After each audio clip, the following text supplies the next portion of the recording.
మనం ఈ మధ్య స్వచ్ఛాంధ్రప్రదేశ్ అనేది బాగా వింటున్నామండి.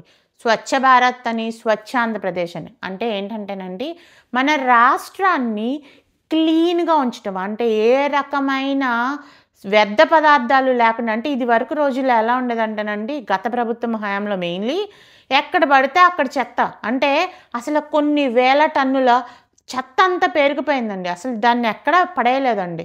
దాన్ని రిమూవ్ చేయలేదండి. అలా ఉండేదండి. ఇదివరకు 2014 నుంచి 2019లో విజయవాడ ఎళ్తే గనక చాలా క్లీన్‌గా ఉండేదండి.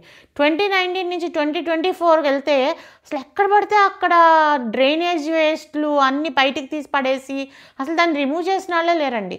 స్వచ్ఛాంధ్రప్రదేశ్ సంకల్పంతోటి చంద్రబాబు నాయుడు గారు మాట అనంగానే దానికి సంబంధించిన అడుగులు గబగబా పడుతున్నాయండి. అయితే ఏం జరుగుతుందమ్మో ఇప్పుడు అంటే, ఇప్పుడు మన మున్సిపల్ అండ్ అర్బన్ డెవలప్‌మెంట్ మంత్రి గారు ఉన్నారు కదండీ! పొంగూరు నారాయణ గారు.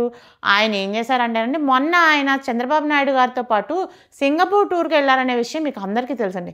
అయితే ఆయనెళ్లి సింగపూర్ టూర్‌కెళ్ళి ఏదో ఎంజాయ్ చేస్తున్నారని అనుకోవద్దండి. ఆయన ఏం చేస్తున్నారంటే తన టీమ్ తోటి అసలు సింగపూర్ ప్రభుత్వము సింగపూర్‌ని అంత క్లీన్‌గా, అంత బ్యూటిఫుల్‌గా ఎలా ఉంచింది? అసలు వాళ్ళు సాలిడ్ వేస్ట్‌ని ఎలా మేనేజ్ చేస్తున్నారు? అసలు ఏ రకమైన స్వీపింగ్ మెషిన్స్ ఉన్నాయి? వాళ్ళు ఇంటింటికి వెళ్లి చెత్త ఏ రకంగా కలెక్ట్ చేస్తున్నారు? ఏ టెక్నాలజీ యూజ్ చేస్తున్నారు?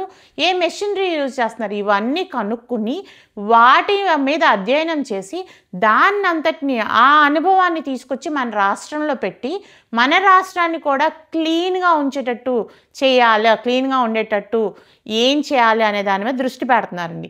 ఈ రకంగా వెళ్లి కనుక్కొని చేయటం మూలాన మన రాష్ట్రం తొందరగా స్వచ్ఛాంద కాలం సాకారం చేసుకోగలుగుతుందండి. ఇదండి ఒక దార్శనికుడు ముఖ్యమంత్రి అయినప్పుడు, ఒక ప్రజల కోసం పనిచేసే నాయకుడు ముఖ్యమంత్రి అయినప్పుడు ఆయన ఎన్నుకున్న మంత్రివర్గం కూడా ఇంత అమేజింగ్‌గా, ఇంత పద్ధతిగా ఉంటదండి. ఇది మన ప్రజలందరూ తెలుసుకోవాల్సిన విషయం. Thank you so much.